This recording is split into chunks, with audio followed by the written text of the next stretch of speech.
What's going on, filmmakers? I'm Alexander Don, and today we're going to talk about my best filmmaking investments in 2022.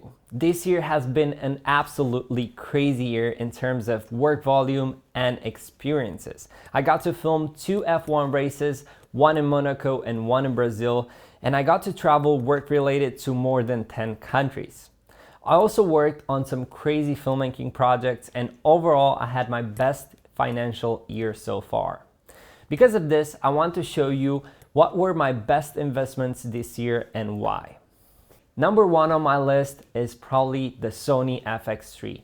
This camera has been used every day this year and it has amazing specs. It's small, you can take it anywhere with you, and it produces stunning images.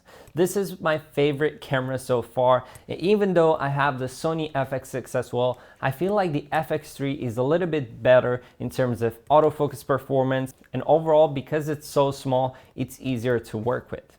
Before the FX3, I had the Sony a7S III, and since the new software release for the FX3 where you are able to import your own LUTs inside the camera, I've stopped using the Sony a7S III completely, and I even sold it to get the Sony FX30, which now I used paired with my Sony FX3 to have a really good workflow together, because the Sony a7S III has a little bit of a different workflow than the FX3.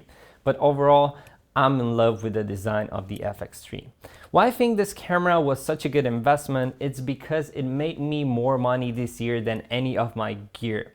And this is because I was able to work super fast and efficient and make more content that resulted in me making more money. Also, the price of this camera is so good that you end up making back your investment in no time. Number 2 on my list are Sony GM lenses. And if you follow me for a while, you know that I like to test out a lot of cinema lenses, vintage lenses, and even anamorphic lenses. But the lenses that I use the most are autofocus lenses from Sony. And this is mostly due to the fact that it allows me to work super fast. And like I said, fast work results in making more money. And the thing is, whenever you work with autofocus, this allows you to speed up your process and avoid user limitations and error. Because there are situations where you cannot focus manually as fast as an autofocus lens, and also it involves you being tired. So whenever you are more tired, you're gonna focus less better. So this means having a system that you can rely on all the time is really important, especially if you work a lot. So I decided to get this year some new 2 addition lenses to my set, which are Sony 24mm 1.4 GM lens and Sony 35mm 1.4 GM lens. And the reason I bought these 2 lenses is because I wanted to complete my Sony lens lineup, and also because I needed some really fast lenses with 1.4 aperture.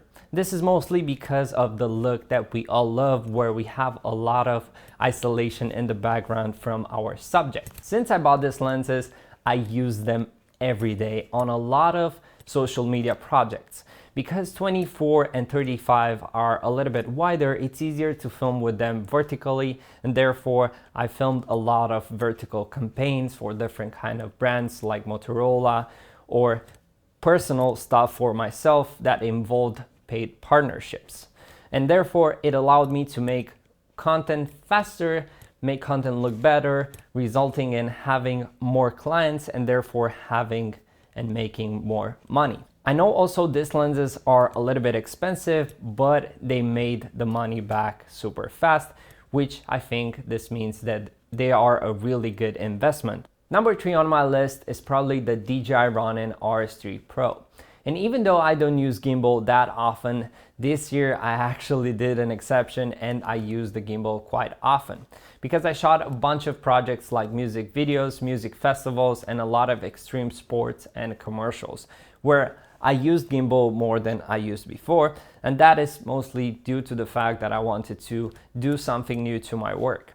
But what is really interesting is that half of this year I used the DJI Ronin RS2, which was amazing, but I felt the need for something bigger and stronger to support my Sony FX6 and also to support my Sony FX3 with different kind of lenses. And the thing is, this gimbal, the RS3 Pro, is absolutely insane. You can pretty much put anything on it and it will support it, and it has tons of power. Now, the reason that I put this gimbal on my list of good investments was because this year I grew my Instagram channel from 40,000 followers to 100,000 followers. And it grew mostly by posting reels. But the best performing reels that I posted were the one with me holding a gimbal with an insanely rig on it, or trying to create different kind of content with gimbal. And more followers gained meant more projects, and more projects gained meant more money. And therefore the RS3 Pro was a hell of a good investment because it brought me a ton of projects and therefore a lot of money. Number 4 on my list is lighting. When I think about a good image, I think about good lighting and a good set design. If you have those two, you will have amazing quality even if you shoot with a shitty camera. In my case, this year I invested in a Forza 720 and a Forza 720B, which are one of the most powerful lights from Nanlite. The reason why I think this was such a good investment is because these lights were requested on a lot of jobs and I got to rent them, and they brought me back some good money. Also, it allowed me to light and compete with the sun in some situations, which led to my clients being very impressed with the gear I have. Number 5 on my list is a good tripod. Tripod most of the times are a little bit underrated. I used to believe myself that I don't need a solid tripod because I shoot a lot of handheld and gimbal work and I didn't need like a super expensive tripod. But little did I know that this year I would have to shoot a lot of things on a tripod, and quickly realized that my tripods weren't good enough. And so I decided to invest in a tripod that wasn't so expensive but still had amazing performance and also had a good brand name, because camera brands are important when you are going on set with big clients. Camera brands are something like cars. When you end up going on set with a Sony or a Red or an Alexa, people will say, oh, that guy is in business. But it's the same with tripods, lighting, and anything else. So I went with a Manfrotto tripod.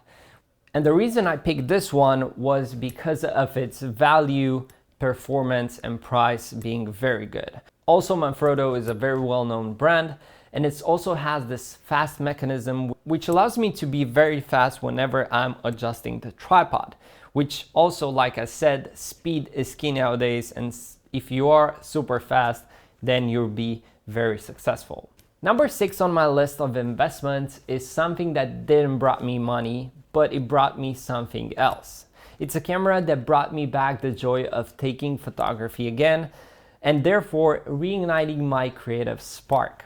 It's the Fuji X100V, which is probably my favorite photography camera now. I know we are talking about filmmaking equipment, but hear me out. I think photography plays a major role in being a better filmmaker. It makes you think about how you can tell a story without movement and words, which is essential nowadays, especially in the fast content era where you have to hook your audience super fast. And so photography allows you to explore a non-verbal communication, which eventually helps you tell better stories through moving frames. But now back to the camera. Probably the best thing about this is that you don't have to edit the photos, because the camera has a lot of film simulations and they are so good that you become addicted to taking photos with this camera. And to be honest, I've been on a lot of trips this year where I took this camera with me, and oh my God, the photos that I took are absolutely amazing. And also because it has a fixed lens, it forces you to be more creative with what you have. Overall, this was my investment list for this year. If you guys want to know my worst investments in 2022, make sure to let me know in the comments down below.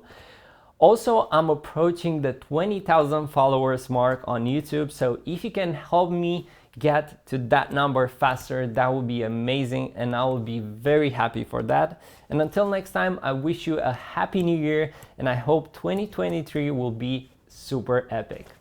Cheers, guys.